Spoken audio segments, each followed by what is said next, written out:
सर्वांना नमस्कार. मिशन आरंभ शिष्यवृत्ती सराव परीक्षा 2025-26 ऑनलाईन वर्गासाठी उपस्थित जिल्ह्यातील सर्व आदरणीय अधिकारी वर्ग, त्याचबरोबर तालुक्यातील सर्व अधिकारी वर्ग, शिक्षक, विद्यार्थी, पालक या सर्वांचं मी पारनेर तालुका शिक्षण विभाग पंचायत समितीच्या वतीनं मनपूर्वक स्वागत करतो. पारनेर तालुक्यासाठी पुढील 15 तारखेपर्यंत म्हणजे 15 दिवस या ठिकाणी ऑनलाईन वर्गाचं नियोजन दिलेलं आहे आणि त्या अनुषंगाने या ठिकाणी आजचा हा पहिला दिवस या ठिकाणी आमचे नोडल अधिकारी आदरणीय पिंपरकर साहेब, त्याचबरोबर तंत्रज्ञ शिक्षक श्री नामदेव शेरकर सर, माझे सहकारी श्री दत्तात्रय आंबेकर सर, भास्कर आवटी सर हे देखील या ठिकाणी उपस्थित आहेत. त्यांचं देखील मनपूर्वक त्या ठिकाणी स्वागत करतो. आज पहिला दिवस आणि पहिल्या दिवसाचं या ठिकाणी जे मार्गदर्शन होणार आहे ते आदर्श शाळेचे आदर्श शिक्षक आदरणीय संदीप सुंबे सर, जिल्हा परिषद प्राथमिक शाळा करंदी या शाळेचे शिक्षक असून ते या ठिकाणी आपल्याला पूर्व उच्च प्राथमिक शिष्यवृत्ती परीक्षा इयत्ता 5वी 2021 ची जी प्रश्नपत्रिका आहे त्या प्रश्नपत्रिकेवरती जो घटक घेतलेला आहे तो भाषा या विषयावरती ते पुढील 1 तास आपल्या सर्व विद्यार्थ्यांना मार्गदर्शन करणार आहेत. त्यांचं देखील मी शिक्षण विभाग पंचायत समितीच्या वतीनं मनपूर्वक या ठिकाणी स्वागत करतो, आभार व्यक्त करतो आणि या ठिकाणी आदरणीय सुंबे सर यांना मी विनंती करतो की या ठिकाणी आपल्या मार्गदर्शनाला सुरुवात करावी. नमस्कार, मी सुंबे संदीप प्रभाजी, जिल्हा परिषद प्राथमिक शाळा करंदी या ठिकाणी कार्यरत आहे. मी आज आपणासमोर पूर्व उच्च प्राथमिक शिष्यवृत्ती परीक्षा इयत्ता 5वी मे 2021 साली झालेला पेपर याचा आपण या ठिकाणी अभ्यास करणार आहोत. विद्यार्थी मित्रांनो, वास्तविक पाहता मराठी विषय हा सर्व विद्यार्थ्यांना अत्यंत सोपा वाटणारा विषय आहे, परंतु अभ्यासाशिवाय कधीही कुणाला काहीच मिळत नसतं. याप्रमाणे सर्व विद्यार्थ्यांनी जर बारकाईने जर मराठी पेपरचा जर अभ्यास जर केला तर पेपर सोडवणं अत्यंत सोपं असतं. कारण मराठी ही आपली मातृभाषा आहे आणि मातृभाषेचा जर पेपर आपण सोडवत असताना आपल्याला यामध्ये फार अडचण येत नाही, परंतु यामध्ये अत्यंत बारकाईनं प्रत्येक प्रश्नाचं वाचन करणं महत्वाचं आहे. कारण हा पेपर स्कॉलरशिपचा आहे आणि या स्कॉलरशिपच्या पेपरमध्ये आपण जोपर्यंत चांगल्या पद्धतीनं प्रश्नांचं वाचन करत नाहीत, जोपर्यंत त्या प्रश्नाचं चांगल्या पद्धतीनं आपणास आकलन होणार नाही, तोपर्यंत आपल्याला कोणतं उत्तर आहे हे आपल्या लक्षात येत नाही. आणि म्हणून विद्यार्थी मित्रांनी या मराठी विषयाच्या पेपरचा सुद्धा सूचनांचा आपण प्रथमतः अभ्यास करूया. आणि आपण ज्यावेळेस परीक्षेला सामोरे जात असतो त्या परीक्षेला सामोरे गेल्यानंतर आपल्याला उत्तर पत्रिकेच्या अगोदर प्रश्नपत्रिका दिली जाते आणि त्या प्रश्नपत्रिकेमध्ये काही मार्गदर्शक सूचना असतात. त्या मार्गदर्शक सूचना आपण बारकाईने वाचणं अपेक्षित आहे. वास्तविक अहिल्यानगर जिल्हा परिषदेचे मुख्य कार्यकारी अधिकारी सन्माननीय भंडारी साहेब, त्याचबरोबर आपले शिक्षणाधिकारी सन्माननीय भास्कर पाटील साहेब यांनी मिशन आरंभच्या माध्यमातून सातत्याने या परीक्षेवर फोकस केलेला आहे. आणि या परीक्षेवर फोकस केल्यानंतर दर महिन्याला बीड स्तरावर परीक्षा घेतली जाते आणि बीड स्तरावर परीक्षा घेतल्यानंतर त्या ठिकाणी फेब्रुवारी महिन्यामध्ये होणारा जो पेपर आहे त्या पेपर बद्दल मुलांच्या मनामधील भीती निघून जाते आणि कोणत्या प्रश्नाला किती वेळ देणं अपेक्षित आहे याचा निश्चितपणे अंदाज मुलांना येतो. आणि हे करत असताना आता कालच आपली जिल्हा स्तरावर संपूर्ण जिल्हाभरामध्ये कालच पेपर झालेला आहे.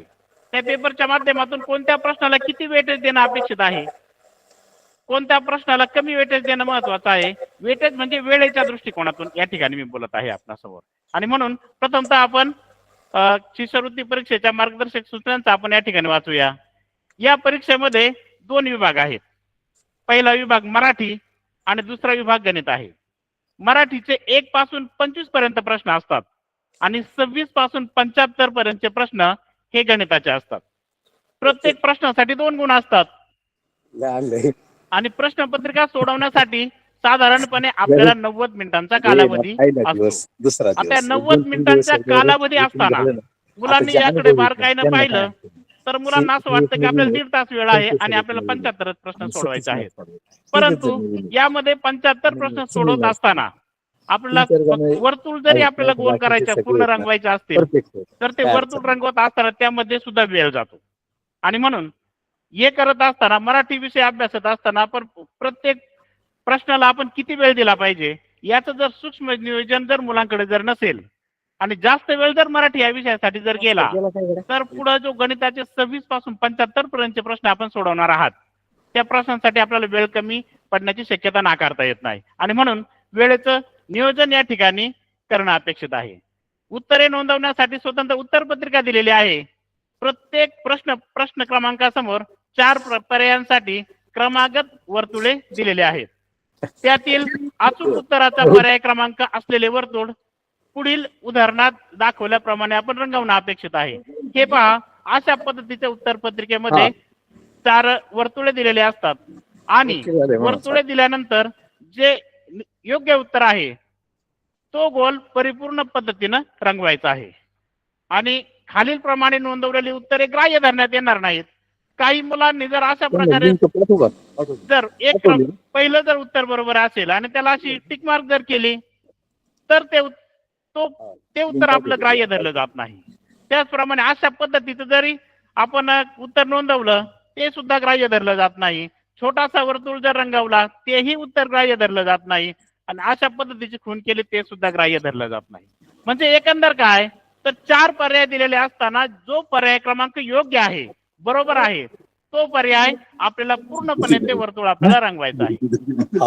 त्यानंतर पुढील सूचना आहे क्रमांक 6 ची. प्रत्येक प्रश्नासाठी एकापेक्षा अधिक वर्तुळात नोंदवलेली उत्तरे खाडाखोड करून नोंदवलेली उत्तरे ग्राह्य धरण्यात येत नाहीत. म्हणजेच काय तर मुलांनी पेपर सोडवत असताना त्याच्या लक्षात आलं की आपला पर्याय क्रमांक 1 चं उत्तर बरोबर आहे आणि तो पर्याय मुलाने रंगवलेला आहे. परंतु पुढे गेल्यानंतर त्याच्या मनामध्ये थोडा संभ्रमावस्था तयार झाली आणि त्याच्या असं लक्षात आलं की 3 नंबरचा पर्याय बरोबर आहे की काय, म्हणून 3 नंबरचा पर्याय पुन्हा रंगवला. 1 नंबरच्या पर्यायाला थोडी खाडाखोड केली तर 2 पर्याय रंगवलेले असल्या कारणामुळे आपलं त्या ठिकाणी जे उत्तर आहे ते उत्तर बाद होणार आहे. हेही मुलांनी काळजी घेणं गरजेचं आहे. एकदा नोंदवलेली उत्तरे पुन्हा बदलता येत नाहीत. पर्यायाची उत्तरे नोंदवताना फक्त काळ्या किंवा निळ्या रंगाच्या बॉलपेनचाच वापर करावा. पेन्सिलने नोंदवलेली उत्तरे ग्राह्य धरण्यात येणार नाहीत. 9वी सूचना आहे. प्रश्नपत्रिकेत प्रत्येक पानावर खाली व शेवटच्या पानावर कच्चे काम करण्यासाठी मोकळी जागा आहे. त्याच ठिकाणी आपण काम करणं अपेक्षित आहे. ती मोकळी जागा असं आपण खाली ज्यावेळेस जातो तर अशा पद्धतीची आता या ठिकाणी सूचना आहेत. परंतु आपण ज्यावेळेस पहिलं पान आपण ज्यावेळेस घेणार आहोत प्रश्नांचं तर त्यावेळेस तुम्हाला ती जागा दिसेल. त्यावेळेस मी थोडं पुढे गेल्यानंतर तुम्हाला त्याचं स्पष्टीकरण देईल. यानंतर एक सगळ्यात महत्वाची सूचना अशी आहे की परीक्षेत मर्यादित वेळ असल्याने शेवट एखाद्या प्रश्नाचे उत्तर तुम्हाला येत नसेल म्हणून त्या प्रश्नासाठी आपण जास्त वेळ खर्च घालणं या ठिकाणी अपेक्षित नाही. जर तुम्हाला एखादा उत्तर प्रश्न सोडवत असताना जर तुम्हाला एखादा प्रश्न वेळ खाऊ वाटत असेल तर तो प्रश्न आपण सगळ्यात शेवटी त्याला प्राधान्यक्रम दिल्यास अधिक उत्तम होईल. वेळ शिल्लक राहिल्यास उरलेल्या प्रश्नासाठी पुन्हा आपण एकदा प्रयत्न करूया.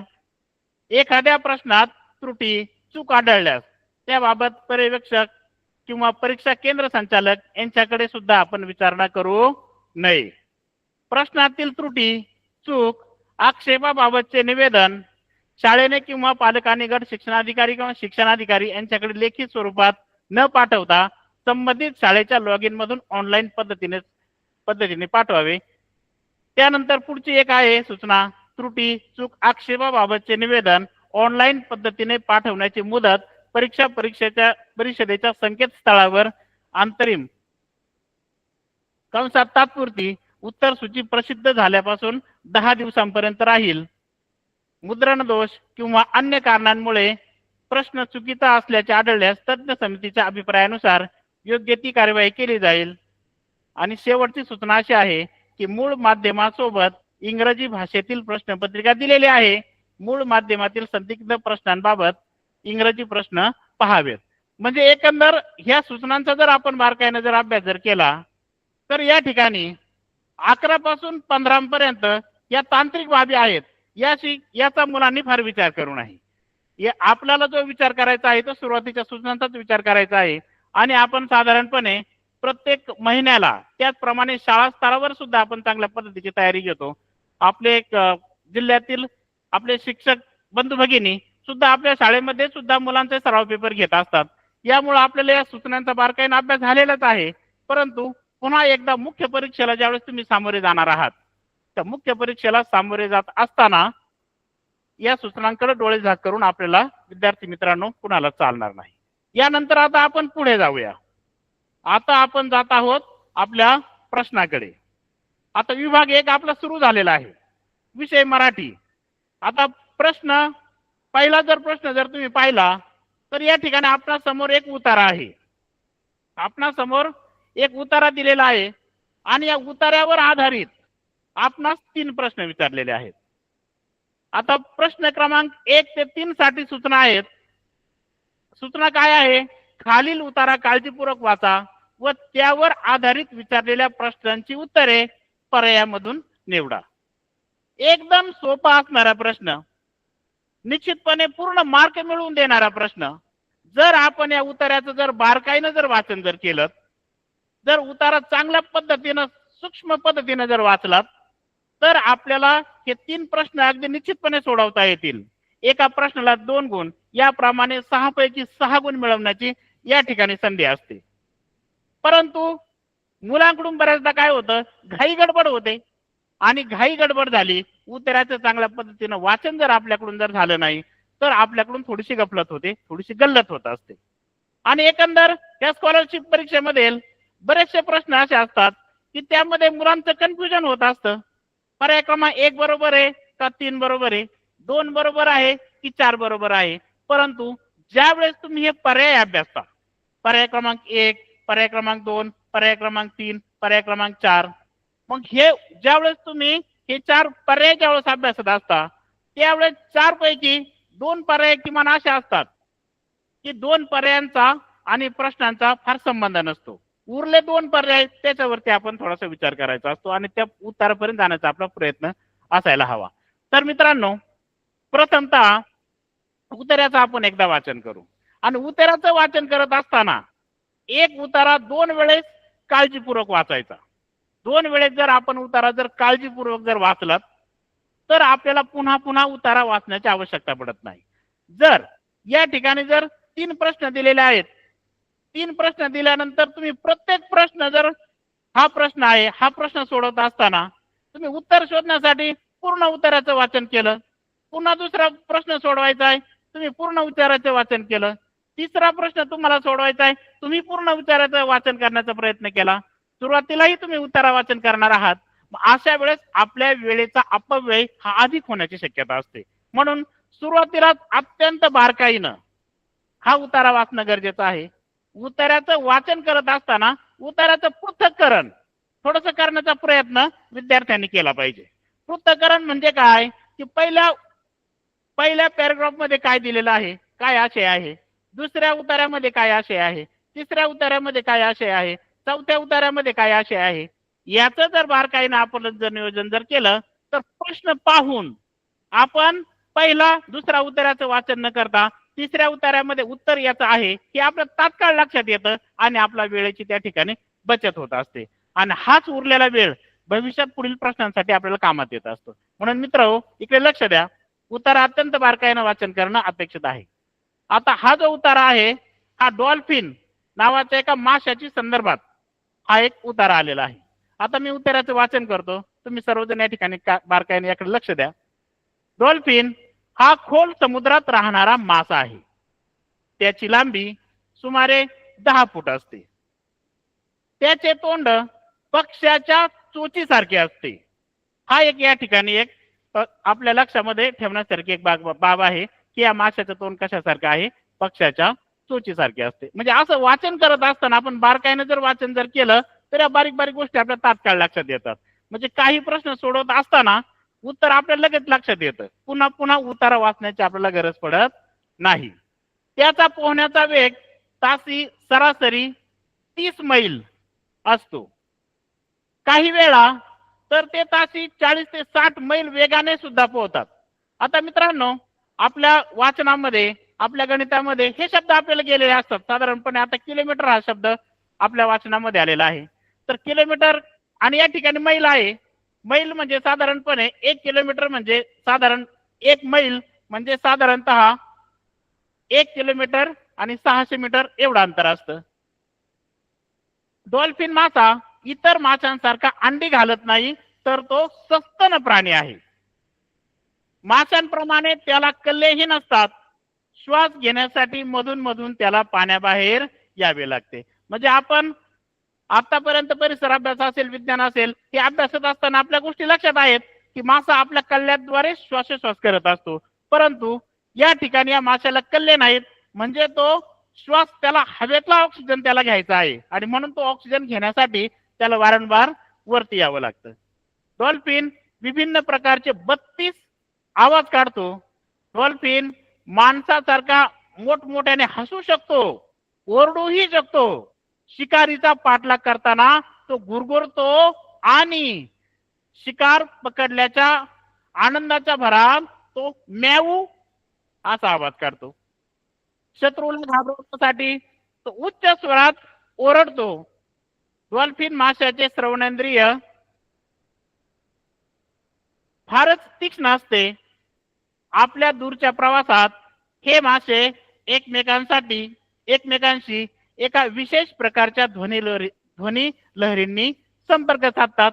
अशा स्वरूपाचा एक उतारा आहे. आता उतारा मी तुम्हाला थोडंसं समजावून सांगितल्यानंतर याच्या खालचे प्रश्न आता आपण अभ्यासणार आहोत. एकंदर डॉल्फिन माशाविषयी यामध्ये माहिती आलेली आहे आणि आता आपण जात आहोत पहिल्या प्रश्नाकडे. आता डॉल्फिनच्या बाबतीत अचूक माहिती दर्शवणारा पर्याय निवडा, हा आपला पहिला प्रश्न. आणि त्याला पर्याय दिलेले आहेत 4. एक पर्याय, डॉल्फिन मासा अंडी घालतो. पर्याय क्रमांक 2, डॉल्फिन मासा अनेक आवाज काढतो. तिसरा पर्याय आहे, डॉल्फिनचे श्रवण यंत्र तीक्ष्ण नसते. आणि चौथा आहे, डॉल्फिनचे तोंड पक्ष्याच्या चोचीसारखे असते. हे याच्यामध्ये साधारणपणे पर्याय आलेले आहेत. आता पहा, पहिला पर्याय आहे डॉल्फिन मासा अंडी घालतो. आता यामध्ये आपल्या याच्यामध्ये आपण शोधण्याचा प्रयत्न करणार आहोत. उत्तर या ठिकाणी नेमकं कुठं आहे? उत्तर आपण यामध्ये कुठं आहे हे शोधायचा प्रयत्न केल्यानंतर आपण प्रथमतः तुम्हाला अगोदरच मी 1 मिनिटापूर्वी सूचना दिलेली आहे की साधारणपणे यातल्या पर्यायांमधले 2 पर्याय या प्रश्नाशी सुसंगत नसतातच मुळात. असं बरेच प्रश्न आपण अभ्यासल्यानंतर आपल्या लक्षात येतं. डॉल्फिन मासा अंडी घालतो. आता यामध्ये पाहिलं आपण तर पॅराग्राफ नंबर 2, डॉल्फिन मासा इतर माशासारखा अंडी घालत नाही, तो सस्तन प्राणी आहे. सस्तन प्राणी पिलांना जन्म देतात, डायरेक्ट पिलांना जन्म देतात, ते अंडी घालत नाही. म्हणजे पर्याय क्रमांक 1 हा जो आहे हा या ठिकाणी बाद झालाय. त्यानंतर डॉल्फिन मासा अनेक आवाज काढतो, हा दुसरा पर्याय आहे. आता या ठिकाणी वाक्य काय आलंय पहा, डॉल्फिन विभिन्न प्रकारचे 32 आवाज काढतो. म्हणजे या ठिकाणी एक फिगर दिलेली आहे, एक आकडा दिलाय 32 आणि या ठिकाणी काही शब्द आलेला आहे अनेक. म्हणजे शिष्यवृत्ती पेपर सोडवत असताना या शब्दांकडे आपण बारकाईने लक्ष देणं गरजेचं आहे. त्यानंतर याचा दुसरा पर्याय सुद्धा आपण याचा विचार करायचा नाही, कारण 32 आवाज काढण्याचा उल्लेख या ठिकाणी आपल्याला पॅराग्राफ मध्ये आलेला आहे, उतार्यामध्ये आलेला आहे आणि या ठिकाणी अनेक हा शब्द प्रयोग आहे. त्यानंतर तिसरा पर्याय आहे, डॉल्फिनचे श्रवण यंत्र तीक्ष्ण नसते. आता यामध्ये आपण शेवटचा उतार्यामधील शेवटचं वाक्य पहा, डॉल्फिन माशांचे श्रवणेंद्रिय फारच तीक्ष्ण असते. म्हणजे या ठिकाणी डॉल्फिनचे श्रवण यंत्र तीक्ष्ण नसते. म्हणजे या ठिकाणी विरुद्ध अर्थाचं या ठिकाणी वाक्य याला म्हणता येईल. याचा अर्थ हा विरोधी निघतो आपल्याला. आणि म्हणून पर्याय क्रमांक 4 कडे जाऊया आपण. डॉल्फिनचे तोंड पक्ष्याच्या चोचीसारखे असते. पहा या ठिकाणी त्याचे तोंड पक्ष्याच्या चोचीसारखे असते. म्हणजे पर्याय क्रमांक 4 हा पर्याय क्रमांक 4 हे या प्रश्नाचं अचूक उत्तर आहे. म्हणजे एकंदरीत काय, डॉल्फिन मासा अंडी घालतो हा पर्याय क्रमांक चूक. डॉल्फिन मासा अनेक आवाज काढतो, या ठिकाणी 32 प्रकारच्या आवाजाचा उल्लेख झालाय. त्यानंतर तिसरं, डॉल्फिनचे श्रवण यंत्र तीक्ष्ण नसते, म्हणजे हे एक विरोधी वाक्य या ठिकाणी आलेलं आहे. म्हणजे तुम्हाला कन्फ्युज करणारं वाक्य या ठिकाणी पर्याय क्रमांक 2 एक होतं आणि पर्याय क्रमांक 4 हे या धड्याशी या उत्तराशी सुसंगत अशा स्वरूपाचे वाक्य आहेत. फक्त या ठिकाणी 32 आवाज काढतो, या ठिकाणी 32 हे अंक दिलेला आहे आणि या ठिकाणी अनेक हा शब्द प्रयोग आलेला आहे आणि म्हणून आपलं पर्याय क्रमांक 4 हे या प्रश्नाचं अचूक उत्तर आहे. म्हणजे एकंदर प्रश्न हे 100% आपल्याला मिळणारच आहेत, परंतु आपल्याला विचारलेला प्रश्न त्याचा बारकाईने अभ्यास आणि त्यानंतर दिलेले पर्यायांवर सुद्धा आपण विचार करणं आवश्यक आहे. त्यानंतर आपण प्रश्न क्रमांक 2 पाहूया. आता प्रश्न क्रमांक 2 अभ्यासत असताना या ठिकाणी मराठी भाषेमध्ये 100 शब्दसंग्रह अपेक्षित असतो आणि आपल्याकडे जर शब्दसंग्रह असेल तर आपल्याला पटपट उत्तर सोडवता येतात. पुढील पैकी कोणत्या अर्थाचा शब्द उतार्यात आला नाही? या अगोदर आपण उतारा वाचलेला आहे आणि आपण उतारा वाचल्यानंतर आपल्या उतार्यामध्ये नेमकं काय दिलेलं आहे हे आपल्या पूर्णपणे लक्षात आलेलं आहे आणि म्हणून या ठिकाणी उतारात कोणत्या अर्थाचा शब्द उतारात आलेला नाही हे पाहत असताना आपण काय पाहिलं पाहिजे? पर्याय क्रमांक 4 प्रथमतः पाहूया. पर्याय क्रमांक 1 आहे मीन, पर्याय क्रमांक 2 आहे पारद, पर्याय क्रमांक 3 आहे उथळ आणि पर्याय क्रमांक 4 आहे विहग. हे 4 पर्याय या ठिकाणी आलेले आहेत. आता कोणत्या अर्थाचा शब्द उतार्यामध्ये आलेला नाही हे पाहत असताना आपल्या 4 शब्दांचा थोडासा अर्थही माहित असणं गरजेचं आहे.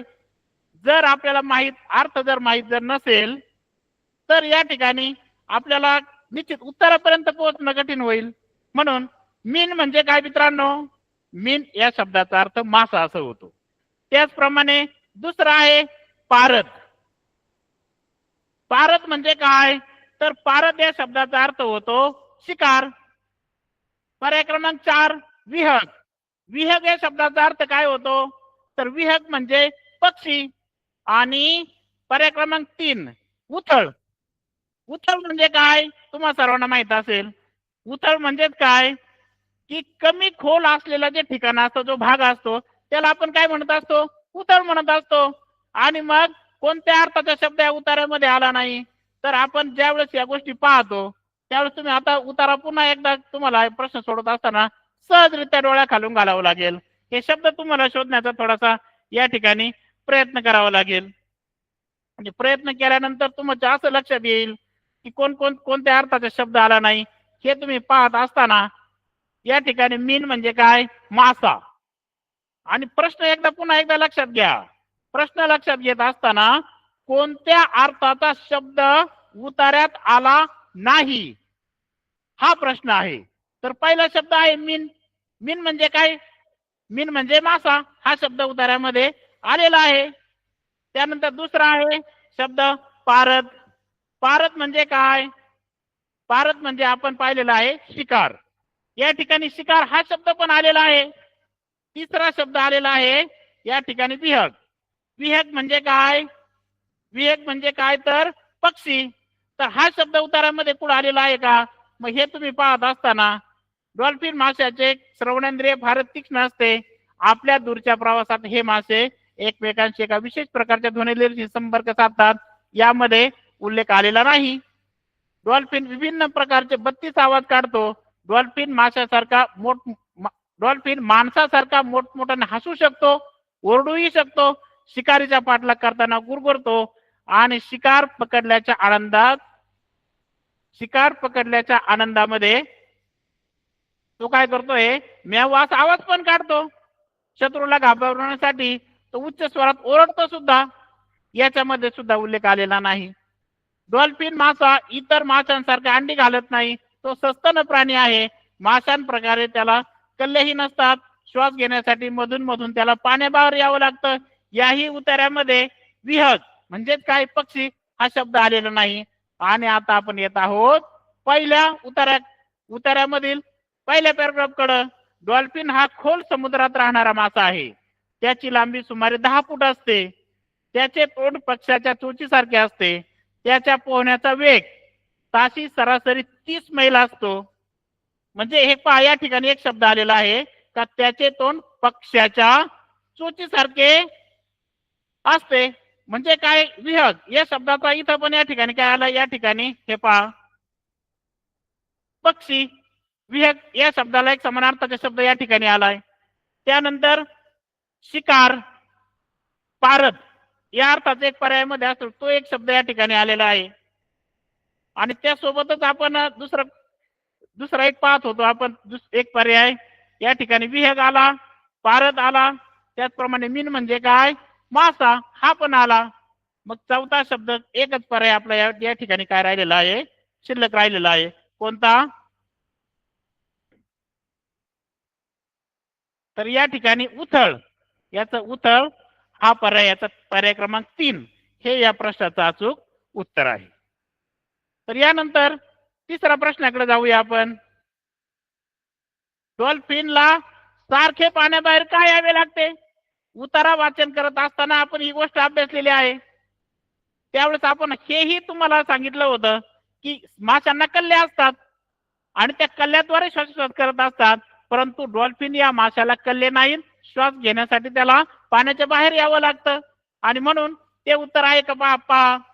डॉल्फिन मासा पाण्याबाहेर कशासाठी येतो. पर्याय क्रमांक 1 शत्रूला घाबरवण्यासाठी. पर्याय क्रमांक 2 एकमेकांशी संपर्क साधण्यासाठी. पर्याय क्रमांक 3 श्वास घेण्यासाठी. आणि पर्याय क्रमांक 4 माणसांना भेटण्यासाठी. तर विद्यार्थी मित्रांनो, या तिसऱ्या प्रश्नासाठी पर्याय क्रमांक 3 हे याचं अचूक उत्तर. श्वास घेण्यासाठी डॉल्फिनला पाण्याबाहेर यावे लागते. म्हणजे पहिला उतारावरील 3 प्रश्न आपण या ठिकाणी सोडलेले आहेत. यानंतर आपण जात आहोत पुढील प्रश्नाकडे. आता पुढील प्रश्नाकडे जात असताना प्रश्न क्रमांक 4 ते 6 साठी या सूचना आहेत. आता पहिल्या प्रश्नामध्ये आपण गद्य उतारा होता. आता या ठिकाणी एक कवितेच्या ओळी आहेत आणि या कवितेच्या ओळीवर आपल्याला 4 ते 6 म्हणजे प्रश्न क्रमांक 4, प्रश्न क्रमांक 5 आणि प्रश्न क्रमांक 6 हे 3 प्रश्न विचारलेले आहेत. प्रथमतः आपण या कवितेचं वाचन करूया. पहा, आता प्रश्न एकदा वाचतो.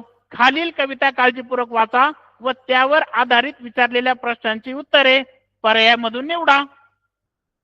आता या ठिकाणी कविता आहे. भारतवासी आम्ही सारे भारतीय भाई, जमीन पावन भारतातली ही आमची आई.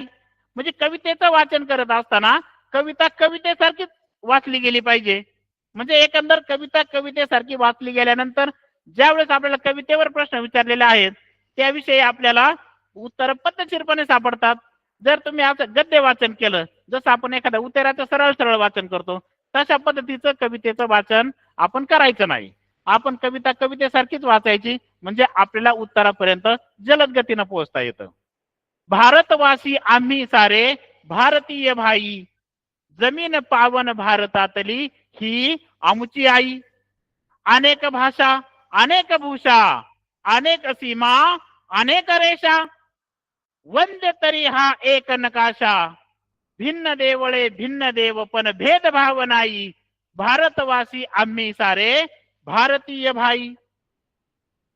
विविध पाकळ्या एक फुलाच्या, विविध तारका एक नभाच्या, अनेक धारा एक नदीच्या, अनेकतेवर एक तिरंगा, झळकत हा राही.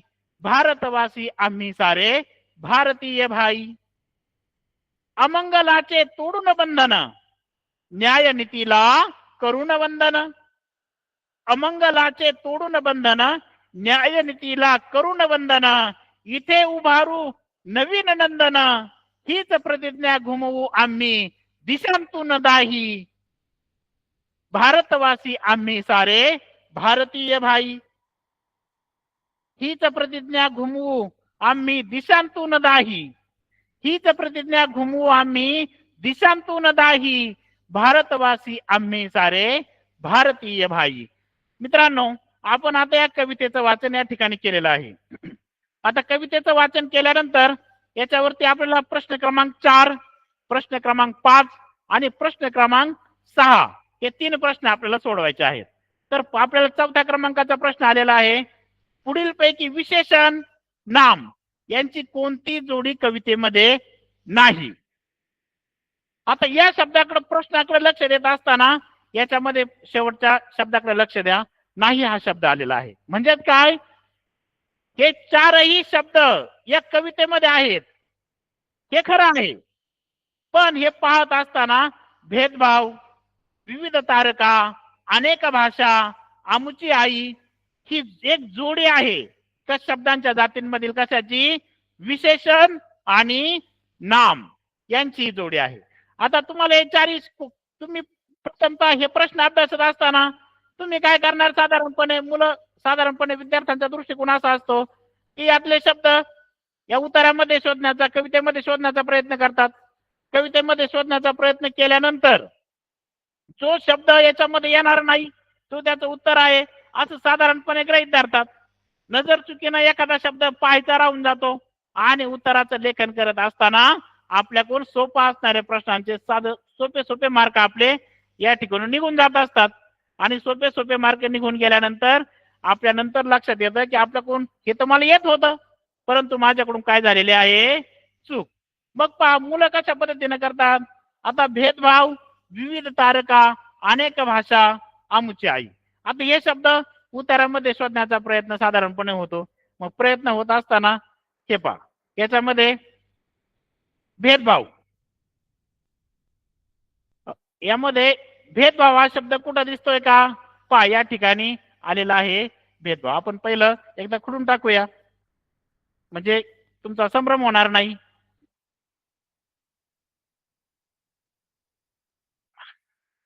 आता पहिलं आपण काय केलेलं आहे, पहिलं आपण इरेज केलेला आहे. आता यामध्ये पहा भेदभाव, पहिला पर्याय आपल्याला या ठिकाणी सापडलाय. दुसरा पर्याय आहे याच्यामध्ये विविध तारका.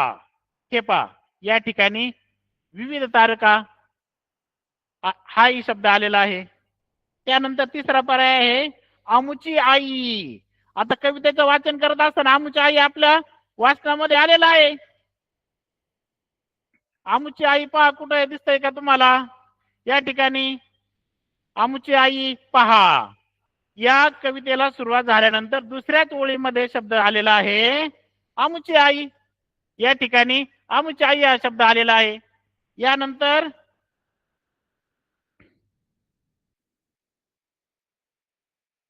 शेवटचा पर्याय आहे अनेक भाषा. आता अनेक भाषा कुठे दिसतात का, या ठिकाणी अनेक धारा आहे शब्द. यानंतर अजून दिसतंय का पहा, याच्यामध्ये शोधा म्हणजे सापडेल. अनेक भाषा कुठे दिसत आहेत का, पहा या ठिकाणी काय शब्द आलेला आहे, अनेक भाषा. या ठिकाणी शब्द आलेला आहे अनेक भाषा. म्हणजे विद्यार्थी मित्रांनो 4ही पर्याय या कवितेमध्ये आपल्याला या ओळींमध्ये आलेले आहेत. आणि आपल्या समोर प्रश्न काय आलेला आहे, पुढीलपैकी विशेषण आणि नाम यांची कोणती जोडी कवितेमध्ये नाही. म्हणजे तुम्ही ज्या दृष्टिकोनातून ही कविता वाचत होतात ते 4ही पर्याय याच्यामध्ये आहेत. मग यामधला अचूक उत्तर नेमका कोणता आहे, तर यामधला उत्तर कोणता आहे, यामध्ये भेदभाव, विविध तारका, अनेक भाषा, आमची आई, याच्यामध्ये विविध तारका हे दोन विशेषण आणि नामाची ही जोडी आहे. विशेषण म्हणजे काय, तर नामाविषयी विशेष माहिती सांगणाऱ्या शब्दाला आपण विशेषण म्हणतो. आणि नाम म्हणजे काय हे तुम्हाला सर्वांना माहितच आहे. एखाद्या दिलेल्या नावाला आपण काय म्हणत असतो, नाम म्हणत असतो. विविध तारका म्हणजे ही विशेषण आणि नामाची जोडी आहे. अनेक भाषा ही सुद्धा विशेषण आणि नामाची जोडी आहे. पर्याय क्रमांक 3 आमुची आई हे सुद्धा विशेषण आणि नामाची या ठिकाणी जोडी आहे. परंतु पर्याय क्रमांक 1 भेद भाव, या ठिकाणी भाव म्हणजे काय, भाव म्हणजे सर्वांना माहित आहे. भाव म्हणजे काय, प्रेमळ, रागीट अशा स्वरूपाचे भाव असतात. परंतु भेद हा एक शब्द आलाय. हे मात्र विशेषण नाही. म्हणजे पहिला पर्याय क्रमांक 1 याचं उत्तर बरोबर आहे आणि शेवटचे जे 3 पर्याय आहे हे पर्याय हे चुकीचे पर्याय आहेत. म्हणजे पुढील पैकी विशेषण नाम यांची कोणती जोडी कवितेमध्ये नाही, तर या प्रश्नाचं उत्तर काय आहे? भेदभाव. हा पर्याय क्रमांक 1 हे या प्रश्नाचं काय आहे? उत्तर आहे. यानंतर आपण पुढे जाऊया. यानंतर प्रश्न क्रमांक 5, कवितेतील वर्णनाशी न जुळणारा कोणता पर्याय आहे? आता यामध्ये कवितेचं आपण वाचन केलेलंच आहे. पर्याय क्रमांक 1 वाचूया. भारतात अनेक भाषा बोलल्या जातात. पर्याय क्रमांक 2, अमंगलाचे बंधन न तोडण्याची प्रतिज्ञा सर्वत्र केली. पर्याय क्रमांक 3 आहे, आम्ही सारे भारतीय एकमेकांचे बांधव आहोत. आणि पर्याय क्रमांक 4 आहे, भारत भूमी आपल्याला वंदनीय आहे. मग आता हे 4 पर्याय आहेत आपल्या समोर दिलेले. 4 पर्याय आपल्या समोर दिल्यानंतर आपण त्याच्यावरती थोडासा विचार करणं गरजेचं आहे. विचार करणं गरजेचं आहे म्हणजे कविता आपण वाचलेली आहे, परंतु हे सर्व करत असताना आपल्याला काय करायचं आहे? पुन्हा एकदा या प्रश्नाचा एकदा बारकाईने अभ्यास केल्यानंतर उत्तर शोधावं लागेल आपल्याला. कवितेतील वर्णनाशी न जुळणारा म्हणजे कोणता कवितेत. आता यामध्ये आपण थोडी स्वतःची बुद्धी चालवायची आहे. आपण थोडासा बारकाईने विचार करणं अपेक्षित आहे. कवितेतील वर्णनाशी न जुळणारा पर्याय कोणता आहे? म्हणजे यामधून एक गोष्ट अगदी निष्पन्न होते की याच्यामधला 4 पर्यायांपैकी एकच पर्याय असा असणार आहे की जो या वर्णाशी जुळणार नाही. म्हणजे 3 पर्याय असे यामध्ये असणार आहेत की 3 पर्याय या ठिकाणी लागूच पडणार नाहीत. एकच पर्याय असा असणार आहे की जे यामध्ये विरोधी असणार आहे. मग पहा, भारतात अनेक भाषा बोलल्या जातात. अमंगलाचे बंधन न तोडण्याची प्रतिज्ञा सर्वत्र केली. आम्ही सारे भारतीय एकमेकांचे बांधव आहोत. आणि पर्याय क्रमांक 4, भारत भूमी आपल्याला वंदनीय आहे. आता वर्णाशी न जुळणारा पर्याय जर आपण शोधायचा प्रयत्न जर केला तर आपण कवितेमध्ये जर गेलं तर पहा या ठिकाणी अमंगलाचे तोडून बंधन हा एक शब्द या ठिकाणी आलेला आहे. पहा हे वाक्याचा अभ्यास करा. अमंगलाचे तोडून बंधन म्हणजे अमंगलाचं बंधन आपल्याला तोडायचं आहे. आणि या ठिकाणी आपल्याला प्रश्न काय आलेला आहे? अमंगलाचे बंधन न तोडण्याची प्रतिज्ञा केलेली आहे. म्हणजे हा या ठिकाणी काय झालेला आहे? विरोधी भाग झालेला आहे. म्हणून पर्याय क्रमांक 5 प्रश्न क्रमांक 5 याचं पर्याय क्रमांक 2 हे उत्तर याचं काय आहे? बरोबर आहे. आता बरोबर जे उत्तर आहे याला आपण खून पण करू शकतो अशी. पर्याय क्रमांक 2 हे काय आहे? बरोबर आहे. तर यामध्ये आपण पूर्ण इरेज पण करता येईल आपल्याला. म्हणजे पूर्ण इरेज आपण केल्यानंतर पूर्ण आपलं क्लीन होऊन जाईल. म्हणजे आपलं पर्याय क्रमांक कोणता बरोबर आहे? अमंगलाचे बंधन न तोडण्याची प्रतिज्ञा सर्वांनी या ठिकाणी केलेली आहे. आता आपण पाहूया प्रश्न क्रमांक 6. आता व्याकरणावर आधारित प्रश्न आहेत. पुढील पैकी कोणत्या शब्दाचा समानार्थाचा शब्द कवितेत आला आहे? आता समानार्थाचा शब्द, समानार्थी शब्द, विरुद्धार्थी शब्द, शब्द समूहाबद्दल एक शब्द, वाक्प्रचार, म्हणी या शब्दांच्या जाती या सर्व आपण व्याकरणामध्ये अभ्यासतच आहोत. आता आपल्याला यामध्ये प्रश्न उत्तर काय शोधायचंय? पुढील पैकी कोणत्या शब्दाचा समान अर्थाचा शब्द कवितेत आला आहे? आता पण, ध्वज, प्रदेश आणि अन्याय हे साधारणपणे यामध्ये 4 शब्द आलेले आहेत. आता ध्वज म्हणजे काय? ध्वज म्हणजे झेंडा, तिरंगा आपला. त्यानंतर प्रदेश म्हणजे काय? याला समानार्थाचे शब्द कोणता साधारणपणे? सीमा म्हणतात. प्रदेशाला आपण भाग असंही म्हणतो. आणि अन्याय आपण कशाला म्हणतो? अन्याय म्हणजे काय? कवितेमध्ये अमंगल हा एक शब्द आलेला आहे. आणि पर्याय क्रमांक 1 काय आहे? पण. आता हे सगळं आपण कवितेकडे ज्यावेळेस अभ्यासायला जाऊ त्यावेळेस याचे उत्तर आपल्याला शोधण्याचं ज्यावेळेस समानार्थाचे शब्द तुम्ही शोधणार आहात या कवितेमध्ये, तर यामध्ये आपल्याला बारकाईने याकडे बारीक लक्ष देत असताना पूर्ण कवितेतील ओळी त्यातील शब्द हे तुम्हाला समोर आणावं लागतील आणि ज्यावेळेस तुम्ही समानार्थाचा शब्द शोधणार आहात तर त्यावेळेस तुमचं यामध्ये अचूक उत्तर आहे याच्यामधलं पण. हे 6 प्रश्न क्रमांक 6 मध्ये पण हे पर्याय बरोबर आहे कारण ध्वज प्रदेश अन्याय हे तीनही पर्याय लागू होत नाही. पर्याय क्रमांक 1 हा समानार्थाचा शब्द यामध्ये आलेला. पुढीलपैकी कोणत्या शब्दाचा समानार्थाचा शब्द कवितेत आलेला आहे म्हणजे पणचा समानार्थी शब्द या कवितेमध्ये आलेला आहे. आता पणचा समानार्थी शब्द कवितेमध्ये आल्यानंतर या ठिकाणी तुम्ही म्हणताल पणचा समानार्थी शब्द कोणता आहे. आता पणचा समानार्थी शब्द तुम्ही शोधत असताना तुम्हाला सुद्धा याच्यामध्ये अत्यंत बारकाईने याचं निरीक्षण करावं लागेल आणि पूर्ण निरीक्षण केल्यानंतर तुमच्या असं लक्षात येईल वंद्य तरी हा एक नकाशा म्हणजे पण या शब्दाला शब्दाशी साधर्म्य साधणारा अर्थाची साधर्म्य साधणारा तरी हा एक शब्द या ठिकाणी आलेला आहे आणि म्हणून पर्याय क्रमांक 6 याचं उत्तर पण हे याचं अचूक उत्तर आहे.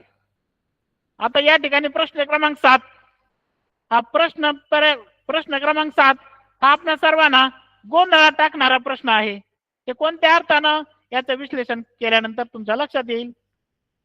खालील वाक्यातील विशेषण ओळखा आणि वाक्य दिलेलं आहे तरसाचा ठसा 3 इंच लांब असतो. तरसाचा ठसा काय असतो 3 इंच लांब असतो. याचा पर्याय क्रमांक आहे 1 3, दुसरा पर्याय आहे ठसा, तिसरा पर्याय आहे 3 इंच आणि चौथा पर्याय आहे लांब. आता या वाक्यातील तुम्हाला काय ओळखायचं आहे विशेषण ओळखायचं आहे.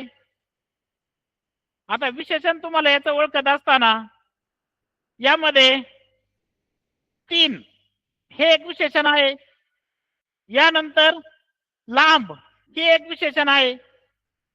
आता 2 विशेषण आलेले आहेत यामध्ये. मग 2 विशेषण आल्यानंतर यातलं पर्याय कोणता यामध्ये तुमचा गोंधळ होऊ शकतो.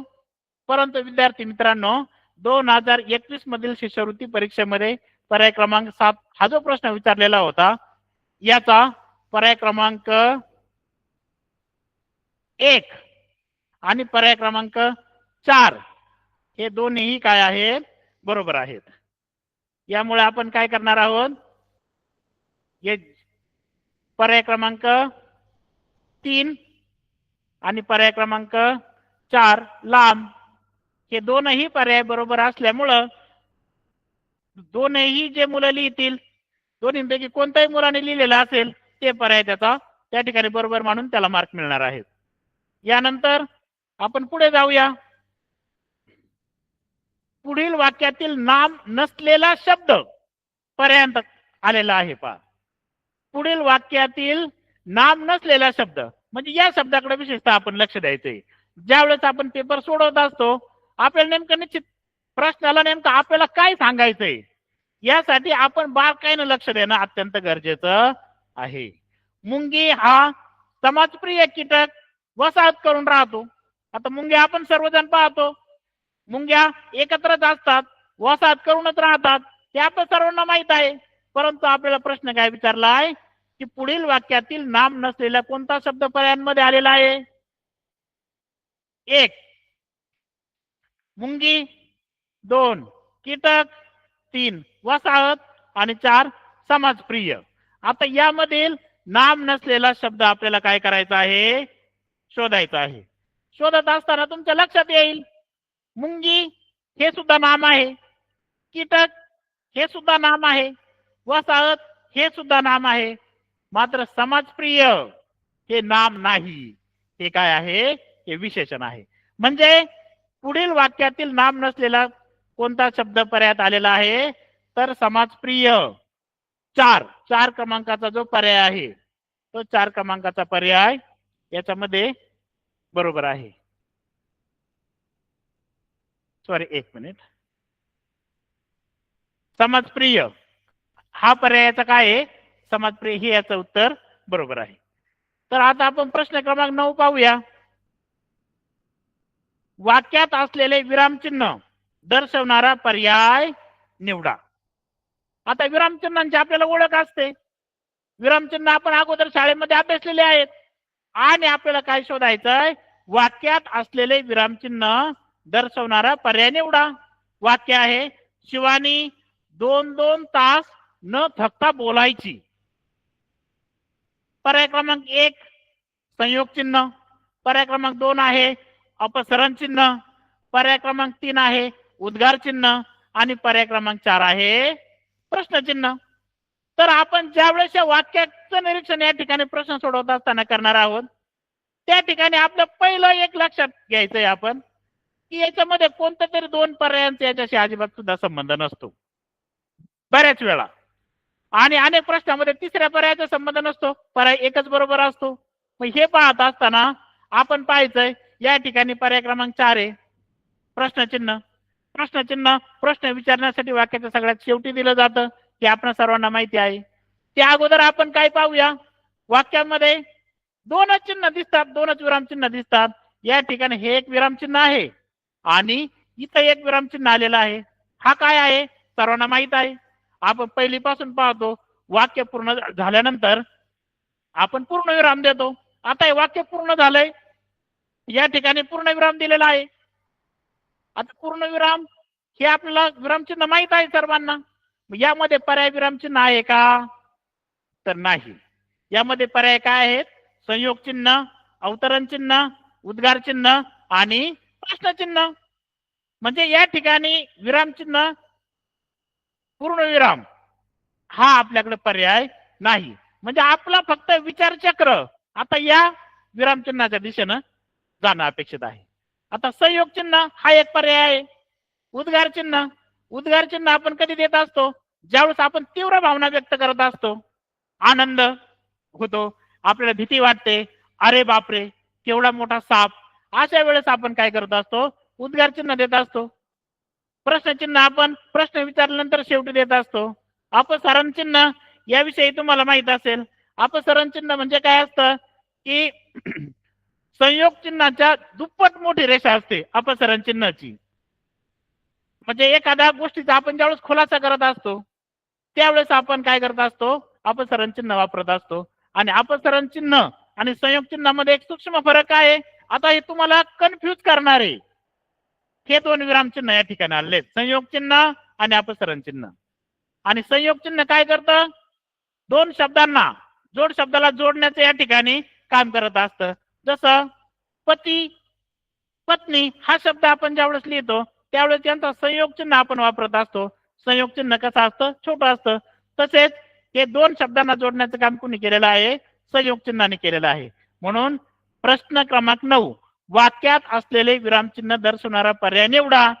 शिवानी 2-2 तास न थकता बोलायची, याचा अचूक पर्याय आहे 1. पर्याय क्रमांक 1 संयोग चिन्ह. यानंतर आपण पुढील प्रश्नाकडे जाऊया. प्रश्न क्रमांक 10 पुढीलपैकी निश्चितपणे नपुंसक लिंगी नामाचा पर्याय निवडा. आता आपल्याला लिंग माहित आहेत. लिंग आपल्याला सर्वांना माहित आहेत. पुल्लिंग, स्त्रीलिंग, नपुंसक लिंग. मग आता यामध्ये आपल्याला त्या 4 पर्यायांमधून आपलं एक उत्तर निवडायचं आहे. तर पहिला पर्याय आहे आसूड, दुसरा पर्याय आहे खोंडे, तिसरा पर्याय आहे गोंडे आणि चौथा पर्याय आहे वशिंडे. आता या 4 पर्यायांमधून तुम्हाला नपुंसक लिंग हा पर्याय तुम्हाला निवडायचा आहे. आता मी विद्यार्थी मित्रांनो, तुम्ही ज्यावेळेस लिंग याचा अभ्यास करत असता त्यावेळेस पहिल्यांदा तुम्हाला काय करावं लागेल? तुम्हाला आपल्या शिक्षकांनी, आपल्या वर्ग शिक्षकांनी शिकवलेलं असेल, तुमच्या शिष्यवृत्तीचे तासिका घेणाऱ्या शिक्षकांनी तुम्हाला सर्वांना शिकवलं असेल. ज्यावेळेस आपण लिंग यावर आधारित प्रश्न सोडत असतो त्यावेळेस आपण प्रथमतः यामध्ये असलेले जे अनेक वचन आहेत त्याचं एक वचन आपल्याला पहिलं करून घ्यावं लागतं. म्हणजे लिंगाचा हा वचनाशी संबंध आहे. म्हणजे काय? आसूड हे एक वचनच आहे. खोंडे या शब्दाचं एक वचन काय होईल? खोंड होईल. त्यानंतर तिसरा आहे गोंडे, याचं एकवचन काय होईल? गोंडा. त्यानंतर काय आहे? वशिंडे, वशिंडेचं एकवचन काय होईल? वशिंड. आता तुम्हाला आसूड तुम्ही पाहिलेला आहे, तुम्ही म्हणताले वशिंडे नेमकं काय आहे? तर वशिंडे या शब्दाचा अर्थ आपण बरेचसे मुलं शेतकरी बांधवाची मुलं आपल्या शाळेमध्ये असतात, शेतकऱ्यांना हा शब्द माहित असतो, पाहिलेला असतं त्यांनी, परंतु त्याला निश्चित काय म्हणतात ते माहित नसतं. तर वशिंडे, वशिंडे म्हणजे गाय किंवा बैल जे असतात की नाही, त्याच्या पाठीवरचा उंचवटा असतो पहा, त्या पाठीवरच्या उंचवट्याला आपण काय म्हणत असतो? वशिंड असं म्हणत असतो. आणि खोंड म्हणजे काय? खोंड या शब्दाचा अर्थ असा होतो, खोंड म्हणजे गाईचं वासरू, पण कोणतं? गाईला वासरू झाल्यानंतर एक तर नर होतो किंवा मादी होते. गाईच्या नर वासरालाच आपण काय म्हणत असतो? खोंड म्हणत असतो. आणि तो आहे गोंडे म्हणजे गोंडा. गोंडा म्हणजे एक गुच्छ म्हणूया आपण त्याला, गोंडे आलेला आहे शब्द. आणि दासूड म्हणजे आपण याला काय करणार आहोत? आता याला आपण थोडस याच्यासोबत आपण या 4 पर्यायांसोबत आपण बोलल्याशिवाय आपल्याला निश्चितपणे उत्तर येणार नाही. आपण बोलणार म्हणजे कोणत्या भाषेमध्ये बोलणार? तर आपण याच्याशी व्याकरणाच्या भाषेमध्येच बोलणार आहोत. तो आसूड. आता आपल्याला लिंग ओळखायचंय, याला काय म्हणणार आहात तुम्ही? तो आसूडच म्हणावं लागेल. ती आसूड म्हणतो का आपण? नाही. ती आसूड म्हणणार नाही, ते आसूड म्हणणार नाही, कारण अगोदरच तुम्हाला या ठिकाणी सांगितलंय, आपल्याला ज्यावेळेस तुम्ही लिंग ओळखायचंय त्यावेळेस तुम्हाला सगळे पर्याय अगोदर एकवचनीच करून घ्यावे लागतील. म्हणजे एकवचनच आहे. तो आसूड, तो खोंड, तो गोंडा आणि ते वशिंड. म्हणजे यामध्ये आपल्याला प्रश्न क्रमांक 10 याचं अचूक उत्तर कोणतं आहे? पर्याय क्रमांक 4 हे या प्रश्नाचं काय आहे? अचूक उत्तर आहे. म्हणजे आपण परीक्षा एकदा आपण दिल्यानंतर पेपर देऊन आपण बाहेर आलो, मित्रांसोबत चर्चा करायला लागलो, सहज आपले शिक्षक आपल्याला प्रश्न विचारतात, काय लिहिलं रे याचं उत्तर? म्हणजे तुम्ही एखादं सांगून टाकता पटकन घाई गडबडीमध्ये. परंतु वेळेचं सूक्ष्म नियोजन आणि स्कॉलरशिपचा पेपर सोडवत असताना आपल्याला नेमकं विचारलंय काय, याचा थोडंसं सूक्ष्म आपलं नियोजन असणं गरजेचं आहे. त्याचप्रमाणे छोट्या छोट्या ज्या गोष्टी आहेत ज्या तुम्हाला उत्तराच्या योग्य दिशेनं नेणार आहेत, त्या दृष्टिकोनातून आपण विचारमंथन करून पेपर सोडवणं अपेक्षित आहे. त्यानंतर आपण पुढचं पाहूया. प्रश्न क्रमांक 11. पुढीलपैकी एकवचन अनेक वचनाची अयोग्य जोडी असलेला पर्याय कोणता? आपल्याला काय विचारलंय? 4 पर्याय दिल्यानंतर अयोग्य जोडी कोणती आहे हे विचारलेलं आहे. पहिला पर्याय आहे कौल कौले, दुसरा पर्याय आहे पातळ पातळे, तिसरा पर्याय आहे शिंग शिंगे, चौथा पर्याय आहे डोकं डोके. आता पहा, यामधील कौल याचं अनेक वचन कवड्याच होतं, हे आपल्याला माहितच आहे. पातळ पातळे होतं. आता या ठिकाणी पातळ पातळ हा जो शब्द आलेला आहे, पातळ म्हणजे एक द्रव पदार्थ असंही होईल, परंतु या ठिकाणी हा जो पातळ शब्द आलेला आहे याचं अनेक वचन काय आहे? पातळे आलेला आहे. त्यानंतर शिंग शिंगे, डोकं डोके, म्हणजे याचा पर्याय क्रमांक काय आहे? अयोग्य पर्याय कोणता आहे याचा? डोकं डोके हा याचा पर्याय अयोग्य जोडी आहे. म्हणून आपला प्रश्न क्रमांक 11 जो आहे त्याचा पर्याय क्रमांक 4 हे याचं अचूक उत्तर आहे. आता प्रश्न क्रमांक 12 पाहूया आपण. पुढीलपैकी वाक्प्रचार आणि त्याचा अर्थ यांची चुकीची जोडी कोणती? आता एकदम सोपा प्रश्न आहे. तत्पर असणे म्हणजे काय? आपण काय करायचंय? चुकीची जोडी शोधायची आहे. म्हणजे यातल्या बरोबरच्या ज्या जोड्या आहेत हे आपल्या लक्षात आलं की एखादी पर्याय वाचत असताना आपल्या लगेच लक्ष देणार आहे हे याच्याशी मिळता जुळता नाही, म्हणजे हे चुकीचं आहे. तत्पर असणे तयार असणे, तत्पर असणे म्हणजेच काय? तयार असणे, बरोबर. दुसरं काय आहे? हैलावणे म्हणजे जोराने ओरडणे. आता इथं थोडासा अर्थ मिळता जुळता होत नाही, की आपलं वाचत असतानाच लक्षात येत आहे. हैलावणे जोराने ओरडणे, याच्यावर आपण हे 2 पर्याय अभ्यासानंतर चर्चा करू. यानंतर तिसरा आहे दुलदुलणे हलणे हे पण मिळतं जुळतं आहे. दाह होणे, आग होणे, दाह आणि आग हे एकाच अर्थाचे शब्द आहेत. तत्पर असणे, तयार असणे हे आपल्या प्रश्नाचं उत्तर नाही. दूध दुलणे, हलणे हेही आपल्या प्रश्नाचं उत्तर नाही. दाह होणे, आग होणे हेही आपल्या प्रश्नाचं उत्तर नाही. आपल्याला चुकीची जोडी शोधत असताना फैलावणे आणि जोराने ओरडणे हे दोनच पर्याय. हा पर्याय क्रमांक 2 याच्यामध्ये काय आहे, ही जोडी चुकीची आहे, ही जोडी विसंगत आहे. म्हणून पुढील वाक्प्रचार आणि त्याचा अर्थ यांची चुकीची जोडी कोणती, याचं उत्तर जर आपल्याला काय असेल तर ते पर्याय क्रमांक 2 फैलावणे, जोराने ओरडणे, पर्याय क्रमांक 2 हे याचं काय आहे उत्तर आहे. त्यानंतर आता पुढील प्रश्न आपण पाहूया. आता अशा पद्धतीचं जर आपल्याला चौकट जर दिली तर यामध्ये आपल्याकडे शब्द भांडार असणं गरजेचं असतं. आणि शब्द भांडार जर आपल्याकडे असेल तर आपल्याला याच्यावरती सोप्या पद्धतीनं उत्तर निघतात. चौकटीतील अक्षरापासून तयार होणाऱ्या अर्थपूर्ण म्हणीतील कितव्या क्रमांकाची अक्षरे घेतल्यास सविता चा समानार्थी शब्द मिळेल. आता मित्रांनो, सगळ्यात महत्वाचं म्हणजे तुम्हाला सविता म्हणजे काय हे सुद्धा माहित असणं गरजेचं आहे. सविता या शब्दाचा जर तुम्हाला जर अर्थ जर कळाला तरच तुम्हाला याच्यामधून समानार्थी शब्द शोधता येणार आहे. तर सविता या शब्दाचा समानार्थी शब्द काय आहे, सूर्य. सविता म्हणजे काय, सूर्य. आता यामध्ये काय आहे, चौकटीतील अक्षरांपासून तयार होणाऱ्या अर्थपूर्ण म्हणीतील कितव्या क्रमांकाचे अक्षरे घेतल्यास सविताचा समानार्थी शब्द मिळेल. आता यामधून अर्थपूर्ण म्हण तुम्हाला अगोदर बनवावी लागेल. अर्थपूर्ण म्हण बनवत असताना तुम्हाला पूर्ण चौकटीचा या ठिकाणी चौकटीचा अभ्यास करावा लागेल.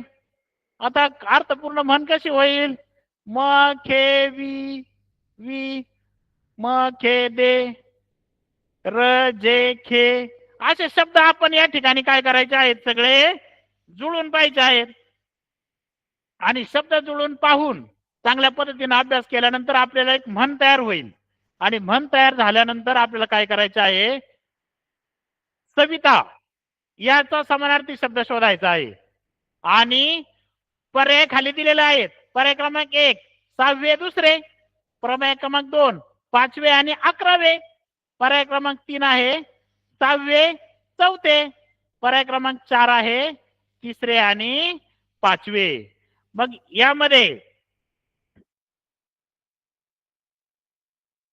यामध्ये अभ्यास करत असताना कोणते तयार होईल, कोणती म्हण तयार होईल याचा आपल्याला अभ्यास करावा लागेल. मग यामध्ये अभ्यास करत असताना कोणता शब्द येईल, इथं जे आहे, जे, म, त्यानंतर दे आहे, खे पण आहे, जे म दे खे, नंतर र आहे, इथं वी आहे, रवी, त्यानंतर ते आलेला आहे. आता तुमच्या लक्षात आलं असेल कोणता पर्याय बरोबर आहे, कोणती म्हण बसते, जे मध्ये खे रवी, ते देखे, देखे कवी आहे का बघा, कवी इथं पण येतोय, ते देखे कवी हा पण शब्द आला. म्हणजे या चौकटीमधून कोणती म्हण तयार झाली, जे मध्ये खे रवी, ते देखे कवी. आता आपण म्हण तयार केली. आता म्हण तयार केल्यानंतर आपल्याला काय पाहायचं आहे, सविता या शब्दाचा समानार्थी शब्द, बरोबर. मग आता यामध्ये सविता म्हणजे आपण काय पाहिलेलं आहे, सविता म्हणजे काय तुम्हाला अगोदरच सांगितलं, सविता या शब्दाचा अर्थ काय होतो, सूर्य असा होतो. मग सूर्याला समानार्थी शब्द यामध्ये आहे का, एखादे शब्द जुळून बघा. तर या ठिकाणी काय होईल, या ठिकाणी र आलेला आहे पहा. सूर्याला काय म्हणतात, रवी म्हणतात, दिनकर म्हणतात, सविता पण म्हणतात. आता हा सविता शब्द आलाय म्हणजे र आणि शेवटी काय आहे वी. रवी म्हणजे काय तर सूर्य. तर आपण पर्याय क्रमांक पहिल्याकडे जाऊया आता. 6वा, 6वे आणि दुसरे. 6वं कोणतं आहे? वि. दुसरं कोणतं आहे? म. विम म्हणजे सूर्य का, सविता का? तर नाही. पर्याय क्रमांक 1 चूक. पर्याय क्रमांक 2 आहे 5वे आणि 11वे. आता आपलं उत्तर काय निघालेलं आहे? सविताचा समानार्थी शब्द काय आहे? तर रवी येतोय. मग रवी पर्याय क्रमांक 5 आणि 11व दिलंय. 1 2 3 4 5. 5वा क्रमांक काय आहे? र. हे बरोबर. 6वा, 7वा, 8वा, 9वा, 10वा आणि 11वा. हा पर्याय क्रमांक 2 या ठिकाणी आपला जुळतोय. म्हणजे 5व्या आणि 11व्या क्रमांकाचे जे अक्षर आहेत त्याचा अर्थ सविता होतोय, रवी होतोय, म्हणजे पर्यायाने काय होतोय? सूर्य होतोय. पर्याय क्रमांक 3 का जर आपण गेलो तर पर्याय क्रमांक काय आहे? 6वा आणि 4थं. तर 6वं कोणता येईल पहा? 1 2 3 4 5 6 वि येईल. 4थं काय आहे? देखे. खे येईल. वि आणि खे याचा अर्थ सविता होत नाही, सूर्य होत नाही. नंतर पर्याय क्रमांक 4 आहे 3रं आणि 5वं. 3रं आहे दे आणि 5वं काय आहे विद्यार्थी मित्रांनो? तर वि. देवी. देवी म्हणजे सुद्धा सविता, सूर्य असं होत नाही. म्हणजे एकंदर काय? तर 13व्या मधील चौकटीतील अक्षरांपासून तयार होणाऱ्या अर्थपूर्ण म्हणींतील कितव्या क्रमांकाचे अक्षरे घेतल्यास सविताचा समानार्थी शब्द मिळेल? तर याचं योग्य उत्तर आहे विद्यार्थी मित्रांनो 2. 5व्या आणि 11व्या क्रमांकाचे जर आपण अक्षरे जर घेतले तर त्यापासून अर्थपूर्ण शब्द रवी तयार होतो. धन्यवाद सर.